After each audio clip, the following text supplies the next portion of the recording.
देखिए, महाराष्ट्र में विपक्षी गठबंधन महाविकास अघाड़ी में सीट शेयरिंग को लेकर लगभग सहमति बन चुकी है। दरअसल कल 9 घंटे की मैराथन मीटिंग हुई थी और ऐसे संकेत मिले हैं कि जिस भी सीट पर पेच फंसा हुआ था उस पर सहमति बन गई है। आज मुंबई में फिर से एक बार मीटिंग होगी और उसके बाद सीटों का ऐलान हो सकता है। महाराष्ट्र में कांग्रेस, शिवसेना, उद्धव गुट और एनसीपी शरद गुट के बीच सीट शेयरिंग का फॉर्मूला तकरीबन तय हो गया है।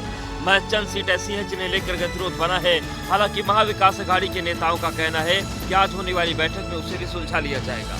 25 सीट ऐसी हैं जिन्हें लेकर गतिरोध बना हुआ है। गतिरोध वाली सीट की लिस्ट तीनों पार्टी के आलाकमान को भेजी जाएगी। गतिरोध वाली सीटों पर अंतिम फैसला मल्लिकार्जुन खड़गे, उद्धव ठाकरे और शरद पवार करेंगे। महाविकास अघाड़ी में मुंबई की 3 सीट पर सहमति नहीं बन पाई है। इससे 25 जगह जो है उसमें हाईकमांड डिसीजन लेंगी और कुछ मतदार संघ अभी भी बाकी है, उसके बारे में फिर से चर्चा होंगी। मैं आपको बताना चाहता हूँ कि बहुत अच्छी तरीके से चर्चा हमारी चालू है और जल्द से जल्द महाविकास आघाड़ी की यादी पूरी तैयार हो जाएंगी और जल्द से जल्द हम इसकी यादी शेयर करेंगे। इस बीच शिवसेना उद्धव गुट ने अपने मौजूदा विधायकों को फिर से टिकट देने का भरोसा दिया है और कहा है कि वो लिस्ट या सीट शेयरिंग पर ध्यान न देकर अपने प्रचार अभियान में जुट जाएं। चलिए बात करते हैं झारखंड विधानसभा चुनाव की, जहां पर पहले फेज की 43 सीटों के लिए आज से पर्चा दाखिला शुरू हो जाएगा। और इसी के साथ यह भी कहा जा रहा है कि इंडिया गठबंधन में पहले फेज को लेकर सीटों पर लगभग सहमति बन चुकी है। आज सीटों पर उम्मीदवारों का ऐलान भी हो सकता है और इसी के साथ ही बीजेपी भी पहले फेज के लिए प्रत्याशियों का ऐलान कर सकती है। सीट शेयरिंग को लेकर इंडिया गठबंधन की आज शाम अहम बैठक होने वाली है। बैठक में सीएम हेमंत सोरेन, आरजेडी नेता तेजस्वी यादव, कांग्रेस प्रदेश अध्यक्ष केशव महतो और प्रभारी मीर वसीम व लेफ्ट पार्टियों के नेता शामिल रहेंगे। सूत्रों के मुताबिक इंडिया गठबंधन में सीट शेयरिंग का फाइनल फार्मूला तय हो गया है।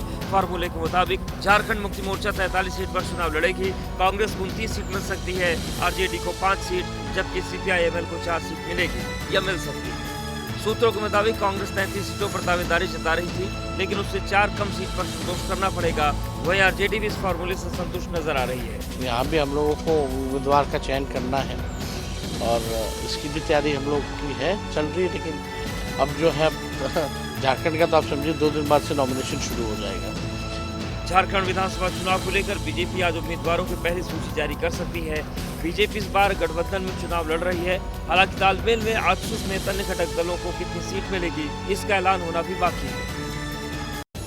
देखिए, चंडीगढ़ में एनडीए मुख्यमंत्रियों के साथ प्रधानमंत्री नरेंद्र मोदी की जो बैठक हुई उसमें पीएम मोदी ने विकास का नया मंत्र दिया। पीएम ने प्रो पीपल प्रो गवर्नेंस यानी कि P2G2 का नया ये मंत्र दिया और साथ ही कहा कि लोगों की समस्याओं का तुरंत समाधान होना चाहिए। चंडीगढ़ में हुई बैठक में एनडीए शासित राज्यों के 17 मुख्यमंत्री और 18 उप मुख्यमंत्रियों ने हिस्सा लिया। इसके जरिए एनडीए ने अपना शक्ति प्रदर्शन किया। पूरे बैठक में हरियाणा में बीजेपी की जीत की गूंज रही और सभी ने इस जीत के लिए पीएम को बधाई दी। बैठक में 6 प्रस्ताव पर चर्चा की गई, उन्हें पारित किया गया। महाराष्ट्र के सीएम ने हरियाणा में पीएम की नीतियों की जीत का प्रस्ताव रखा।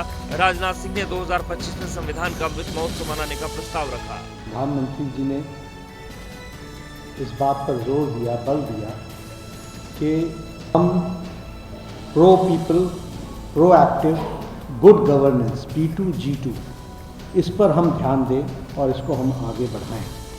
पीएम ने सोशल मीडिया एक्स पर पोस्ट कर कहा कि हमने सुशासन के पहलू और लोगों के जीवन को बेहतर बनाने के तरीकों पर व्यापक चर्चा की। हमारा गठबंधन राष्ट्रीय प्रगति को आगे बढ़ाने और गरीबों तथा वंचितों को सशक्त बनाने के लिए प्रतिबद्ध है। बहुत अच्छी बैठक हुई, करीबन 4 घंटा प्राइम मिनिस्टर ने दिए, ने अच्छा काम किया है, अच्छा असर पड़ेगा। देखिए, बिहार में केंद्रीय मंत्री गिरिराज सिंह आज से हिंदू स्वाभिमान यात्रा की शुरुआत कर रहे हैं। 22 अक्टूबर तक ये यात्रा चलेगी, लेकिन सहयोगी दलों के साथ साथ बीजेपी ने भी इस यात्रा से दूरी बना ली है और इसी के साथ साथ तेजस्वी यादव ने भी गिरिराज सिंह और सीएम नीतीश पर निशाना साधा है। आज से केंद्रीय कपड़ा मंत्री और बिहार से सांसद गिरिराज सिंह हिंदू स्वाभिमान यात्रा निकालने जा रहे हैं। 22 अक्टूबर तक चलने वाली इस यात्रा का सुबह 9:30 बजे भागलपुर से शुरुआत होगी। गिरिराज सिंह सबसे पहले समर्थकों और साधु संतों के साथ बूढ़ानाथ मंदिर में पूजा पाठ करेंगे और फिर जनसभा करेंगे। मैं गिरिराज हिंदू बन के जा रहा हूँ, ना इसमें बीजेपी से कोई लेना देना, ना इससे जदयू से कोई लेना देना, गिरिराज की यात्रा भागलपुर से शुरू होकर किशनगंज तक जाएगी। हालांकि गिरिराज सिंह की इस यात्रा पर सहयोगी दल बहुत ज्यादा सहज नजर नहीं आ रहे हैं। इतना ही नहीं, पार्टी के स्थानीय नेतृत्व की तरफ से भी ये कहा जा रहा है कि ये गिरिराज सिंह की निजी यात्रा है और इसका पार्टी से सीधे तौर पर कोई लेना देना नहीं है। गिरिराज सिंह की इस यात्रा पर जदयू लगातार भी यही बताने की कोशिश कर रही है कि गिरिराज सिंह की निजी यात्रा है। वहीं आरजेडी नेता तेजस्वी यादव ने यात्रा को लेकर गिरिराज सिंह के साथ साथ सीएम नीतीश पर निशाना साधा है। ये लोग पूरी तरीके से अशांति पैदा करना चाहते हैं। राष्ट्रीय जनता दल चुप होने वाला नहीं है। अब बात बहराइच हिंसा की करेंगे, जहां पर 2 आरोपियों के साथ एनकाउंटर को लेकर अब बहराइच जो हिंसा में मारे गए रामगोपाल थे, उनकी पत्नी ने सवाल उठाते हुए कहा कि गोली मारने से कुछ नहीं होगा, आरोपियों को उनके गुनाह की सजा कब मिलेगी। पुलिस प्रशासन हमारे साथ बहुत अन्याय कर रही है, हमें इंसाफ नहीं दिला रही है। बहराइच हिंसा में मारे गए रामगोपाल मिश्रा की पत्नी आरोपियों के साथ हुई मुठभेड़ पर सवाल उठा रही है। रोली मिश्रा का कहना है कि मुख्य आरोपियों में सरफराज और तालिब को भले ही मुठभेड़ के दौरान गोली लगी हो, मगर आरोपियों को उनके गुनाह की सजा नहीं मिली है। मांग रहे हैं जो न्याय में मिल नहीं रहा है, पुलिस प्रशासन हमें न्याय नहीं दिला रही है। वो लोग घूस ले लिए हैं, उन्हें कपड़े तो ज़रूर हैं लेकिन उन्हें मारा नहीं गया है। हम लोगों को दिखा दिया गया है कि पैर पे गोली मारी गई है, लेकिन इंसाफ हमारे साथ नहीं हो रहा है। पुलिस प्रशासन हमारे साथ बहुत अन्याय कर रही है। पुलिस का दावा है कि मुख्य आरोपी सरफराज और तालिब नेपाल भागने की फिराक में थे। इसी दौरान उनके साथ मुठभेड़ हुई और दोनों के पैर में गोली लगी। फिलहाल दोनों आरोपी अस्पताल में भर्ती हैं। जिला अस्पताल के बाहर पुलिस का कड़ा पहरा है। मूर्ति विसर्जन के दौरान हुई हिंसा के बाद बहराइच में हालात धीरे धीरे सामान्य हो रहे हैं। आने वाले समय में माहौल शांतिपूर्ण बना रहे, इसके लिए पुलिस लगातार फ्लैग मार्च कर रही है। नमस्ते भारत देख रहे हैं आप। चलिए आगे बढ़ते हैं अगले सेगमेंट की ओर और आपको देते हैं शेयर बाजार की अपडेट्स 2 मिनट के भीतर।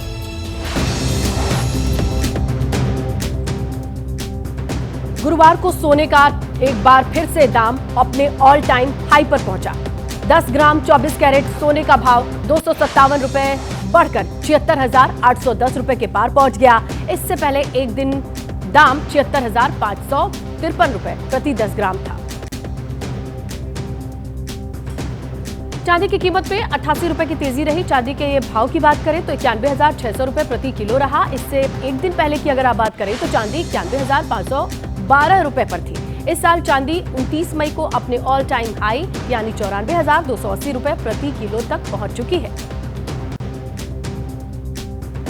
आईटी सर्विस प्रोवाइड करने वाली कंपनी विप्रो को साल 2024-25 की दूसरी तिमाही में 3,209 करोड़ रुपए का नेट प्रॉफिट हुआ है। सालाना आधार पर इसमें 21.3% की बढ़ोतरी हुई है।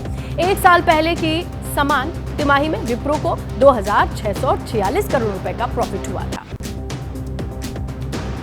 भारत की दूसरी बड़ी आईटी कंपनी इन्फोसिस को वित्त वर्ष 2024-25 की दूसरी तिमाही में 6,506 करोड़ रुपए का मुनाफा हुआ है। सालाना आधार पर इसमें 4.7% की बढ़ोतरी हुई है। एक साल पहले अगर समान तिमाही की बात कर लें तो कंपनी को 6,212 करोड़ रुपए का कंसोलिडेटेड नेट प्रॉफिट हुआ था।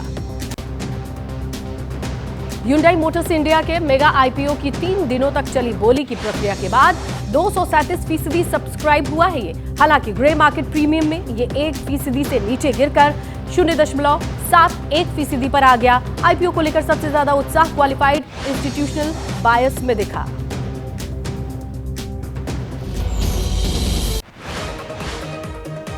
कनाडा के आरोपों को भारत सरकार ने सिरे से नकारा। कहा कनाडा के प्रधानमंत्री के बयान से ही सच सामने आया। भारत ने कहा कि कनाडा को भेजी गई प्रत्यर्पण की 26 रिक्वेस्ट, लॉरेंस बिश्नोई गिरोह के सदस्यों की गिरफ्तारी का भी अनुरोध, नहीं कोई कार्रवाई की गई। कनाडा के आरोपों पर बोले कांग्रेस नेता पवन खेड़ा, हम नहीं करेंगे बर्दाश्त, केंद्र सरकार विपक्ष को विश्वास में ले। झारखंड विधानसभा चुनाव के पहले चरण के लिए आज जारी होगी अधिसूचना। 25 अक्टूबर तक होगा नामांकन। 13 राज्यों की 47 विधानसभा सीट, 1 लोकसभा सीट पर उपचुनाव होना है। आज जारी होगी अधिसूचना। महाराष्ट्र और झारखंड विधानसभा चुनाव सीट बंटवारे पर इंडिया गठबंधन कर सकता है ऐलान। आज झारखंड में सीट शेयरिंग को लेकर के इंडिया गठबंधन की बैठक। सीएम हेमंत सोरेन, तेजस्वी समेत कई नेता इसमें शामिल हुए। झारखंड विधानसभा चुनाव को लेकर के सियासी सरगर्मी तेज है। आज बीजेपी जारी कर सकती है उम्मीदवारों की पहली लिस्ट। मुंबई में सीट शेयरिंग को लेकर आज फिर से महाविकास अघाड़ी की बैठक। मुंबई की सिर्फ 3 सीट पर नहीं हुआ फैसला। महाराष्ट्र कांग्रेस अध्यक्ष नाना पटोले ने कहा, हर घटक दल के हाईकमान को भेजी जाएगी 25 विवादित सीटों की लिस्ट, वहीं लेंगे फैसला। अनिल देशमुख ने कहा कि अभी 10% सीट पर चर्चा होनी बाकी है। आज एमवीए नेता कुछ शिकायतों को लेकर के चुनाव आयोग से मुलाकात करेंगे। शिवसेना की भी महाराष्ट्र विधानसभा चुनाव के लिए तैयारी। आज दादर में पार्टी पदाधिकारी बैठक करेंगे। आज से महाराष्ट्र का दौरा करेंगे एसपी प्रमुख अखिलेश यादव। मालेगांव में करेंगे जनसभा। कल धूलिया में रैली को संबोधित करेंगे।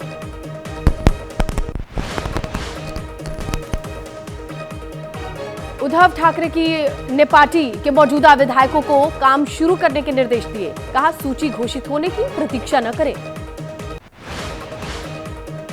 महाराष्ट्र के डिप्टी सीएम अजित पवार ने विधानसभा चुनाव में जीत का दावा किया। कहा, हमने अच्छा काम किया, इसीलिए हमें पूरा भरोसा। बीजेपी नेता सुधीर मुनगंटीवार ने कहा, हरियाणा की तरह महाराष्ट्र में भी हारेगा विपक्ष। बीजेपी के प्रतिनिधिमंडल ने चुनाव आयोग से मुलाकात कर मांग की, यूपी के उपचुनाव में मतदान की तारीखों को बदले। गठबंधन में ही उपचुनाव लड़ेगी एसपी कांग्रेस, जहां सूत्रों के मुताबिक गाजियाबाद की खैर सीट से कांग्रेस चुनाव लड़ेगी। मुजफ्फरनगर की मीरापुर सीट पर एसपी ने सुम्बुल राणा को प्रत्याशी बनाया। कुंदर की सीट से भी जल्द घोषित करेंगे उम्मीदवार। एसपी नेता शिवपाल यादव ने कहा, मिल्कीपुर सीट के उपचुनाव पर चुनाव आयोग को लेना चाहिए फैसला। चंडीगढ़ में हुई एनडीए शासित राज्यों के मुख्यमंत्रियों की बैठक। जेपी नड्डा ने कहा, बैठक में डिजिटल इंडिया पर चर्चा हुई। पीएम मोदी ने एक्स पर पोस्टर कहा, हमारा गठबंधन राष्ट्रीय प्रगति, गरीबी और पिछड़ों को आगे बढ़ाने के लिए प्रतिबद्ध। आज दिल्ली में इंडियन चैम्बर ऑफ कॉमर्स का प्लेनरी सेशन है। केंद्रीय गृह मंत्री अमित शाह संबोधित करेंगे। आज हरियाणा सरकार की पहली कैबिनेट बैठक। विधानसभा का सत्र बुलाए जाने पर फैसला हो सकता है। हरियाणा कांग्रेस विधायक दल की बैठक। आज चुना जाएगा विधायक दल का नेता। पंजाब की मंडियों में धान की सही खरीद नहीं होने का मामला। आज के चंडीगढ़ में प्रदर्शन करेंगे पंजाब के किसान। आज ट्रेनिंग के लिए फिनलैंड जाएंगे पंजाब के प्राइमरी टीचर्स। रवाना होने से पहले सीएम मान से मुलाकात करेंगे। भागलपुर से आज गिरिराज शुरू करेंगे हिंदू स्वाभिमान यात्रा। कहा, मेरी यात्रा से परेशानी क्यों? गिरिराज सिंह की यात्रा से सहयोगी दल सहज नहीं। निजी यात्रा बताते हुए पार्टी नेतृत्व ने भी बनाई दूरी। तेजस्वी का निशाना। कहा, गिरिराज की कोई उपलब्धि नहीं। गिरिराज की यात्रा पर मुख्यमंत्री भी चुप्पी साधे हुए हैं। बिहार में जहरीली शराब पीने से मरने वालों की संख्या बढ़ी। सिवान में सबसे ज्यादा मौतों का आंकड़ा। गोपालगंज में भी शराब पीने से हुई मौत।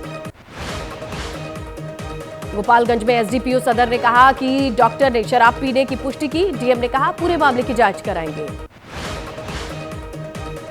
जहरीली शराब से मौत को तेजस्वी ने बताया राज्य प्रायोजित हत्या। कहा, अगर मुख्यमंत्री नीतीश कुमार होश में हैं तो संवेदना प्रकट करें। तेजस्वी यादव ने कहा, शराब माफिया के कंट्रोल में है एक्साइज विभाग, पुलिस और सरकार। बिहार के हर गांव में बिकती है शराब। जन स्वराज पार्टी के नेता प्रशांत किशोर ने दावा किया, बिहार में कहीं लागू नहीं है शराबबंदी। कांग्रेस नेता तारिक अनवर ने दावा किया, नीतीश की शराबबंदी की नीति पूरी तरीके से फेल है। आज भी हो रही है शराब की होम डिलीवरी। जहरीली शराब से लोगों की मौत पर बोले केंद्रीय मंत्री जीतन राम मांझी, बिहार ही नहीं अन्य जगहों से भी आती हैं ऐसी खबरें। गोपालगंज में शराब माफिया पर कार्रवाई। गांव में उत्पाद टीम, पुलिस का सर्च ऑपरेशन। अवैध शराब की तलाश में छापेमारी। मोतिहारी में शराब माफियाओं पर कार्रवाई। पूरे जिले में पुलिस की छापेमारी। ड्रोन कैमरे के जरिए ऑपरेशन चलाया जा रहा है। मोतिहारी में नष्ट की गई 16,000 लीटर अर्धनिर्मित शराब। अवैध शराब के साथ पकड़े गए 26 लोग। गुरुवार को लगातार चौथे दिन मिली एयरलाइंस कंपनीज के विमानों को बम से उड़ाने की धमकी, सूचना निकली अफवाह। फ्लाइट में बम की अफवाह फैलाने वालों पर सरकार सख्त, केंद्रीय मंत्री राममोहन नायडू ने एबीपी न्यूज से कहा, नए नियम बनाने पर चर्चा जारी है।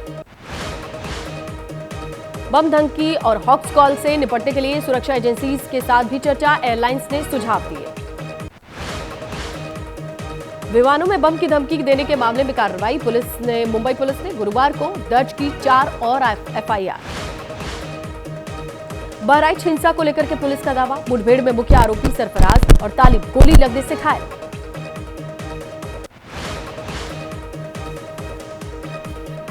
आरोपी सरफराज और तालिब को कराया गया जिला अस्पताल में भर्ती, अस्पताल के बाहर पुलिस का कड़ा पहरा। बहराइच हिंसा में मारे गए राम गोपाल मिश्र की पत्नी का आरोप, कहा कि आरोपी को बचाने की कोशिश हो रही है।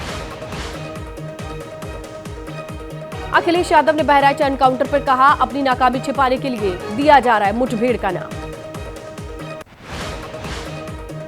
बहराइच एनकाउंटर पर प्रदेश कांग्रेस प्रदेश अध्यक्ष अजय राय बोले, सरकार शुरू से ही करा रही है फर्जी एनकाउंटर। एनकाउंटर पर ओवैसी का एक्स पर पोस्ट लिखा, सबूत होते तो आरोपियों को कानूनी सजा दिलाने की कोशिश होती। हिंसा के बाद बहराइच में धीरे धीरे सामान्य हो रहे हालात, पुलिस की तरफ से निकाला गया फ्लैग मार्च। सलमान खान को फिर मिली एक धमकी, लॉरेंस बिश्नोई के साथ दुश्मनी खत्म कराने के एवज में 5 करोड़ रुपए की मांग। बाबा सिद्दीकी हत्याकांड में क्राइम ब्रांच को शक, सलमान खान से नजदीकियों के चलते हुई हत्या। बाबा सिद्दीकी हत्या मामले में क्राइम ब्रांच ने दूसरे पहलू से भी जांच शुरू की, परिवार से मांगी प्रोजेक्ट की जानकारी। मथुरा में पुलिस मुठभेड़ के दौरान पकड़ा गया लॉरेंस बिश्नोई गैंग का गुर्गा शार्प शूटर योगेश को पुलिस की गोली लगी। बिश्नोई महासमाज के अध्यक्ष देवेंद्र बुढ़िया ने कहा कि पूरा बिश्नोई समाज लॉरेंस बिश्नोई के साथ है। गुवाहाटी में पटरी से उतरी ट्रेन, 8 बोगी उतरे, हादसे में किसी यात्री को कोई नुकसान नहीं पहुंचा। दिल्ली में प्रदूषण को कम करने के लिए एक्शन में सरकार, गोपाल राय ने अधिकारियों के साथ इमरजेंसी मीटिंग बुलाई। दिल्ली एनसीआर में गुरुवार को भी खराब रही हवा, लोगों को लगातार चौथे दिन भी खराब वायु गुणवत्ता का सामना करना पड़ा। पीएम मोदी के निर्वाचन को चुनौती देने वाली याचिका पर इलाहाबाद हाईकोर्ट में सुनवाई। ओटीटी प्लेटफॉर्म पर निगरानी और नियंत्रण के लिए स्वायत्त संस्था के गठन की मांग, मामले से जुड़ी याचिका पर सुप्रीम कोर्ट में होगी सुनवाई। बगैर लाइसेंस सूद पर कर्ज देने वालों पर नियंत्रण से जुड़े मामले में सुप्रीम कोर्ट में सुनवाई, कोर्ट ने मामले में स्वतः संज्ञान लिया। ईडी ने तमन्ना भाटिया से HPZ ऐप से जुड़े मनी लॉन्ड्रिंग मामले में पूछताछ की, ऐप को तमन्ना भाटिया ने प्रमोट किया था। गाजियाबाद में CGST के नाम पर 650 करोड़ रुपए का फर्जी वाड़ा, 110 करोड़ रुपए की टैक्स चोरी में 2 कारोबारी गिरफ्तार। गाजियाबाद में पकड़ा गया साइबर अपराधी, महिलाओं की फेक इंस्टाग्राम प्रोफाइल बनाकर ब्लैकमेल करता था। छत्तीसगढ़ के सरगुजा में पेड़ों की कटाई को लेकर विवाद, कोल ब्लॉक के लिए काटे जा रहे करीब 6000 पेड़। अमेठी में कपड़े की दुकान में भीषण आग लगी, दुकान में रखा लाखों का सामान जलकर खाक हुआ। लुधियाना में जैकेट फैक्ट्री में भीषण आग, फैक्ट्री में आग के कारण लाखों का सामान जलकर खाक। त्योहार के करीब आते ही दिल्ली के बाजारों में नजर आने लगी रौनक, चांदनी चौक समेत राजधानी के दूसरे बाजारों में खरीदारी में जुटे लोग। दिल्ली के सदर बाजार में भी चहल पहल दिख रही है, करवा चौथ दिवाली के मद्देनजर खरीदारी में लोग जुट रहे हैं। रविवार को होगा महिला T20 वर्ल्ड कप फाइनल, दूसरा सेमी टेस्ट फाइनल जीतने वाली टीम का मुकाबला साउथ अफ्रीका से होगा। महिला T20 विश्व कप का दूसरा सेमीफाइनल आज वेस्टइंडीज न्यूजीलैंड के बीच 7:30 बजे मैच खेला जाएगा।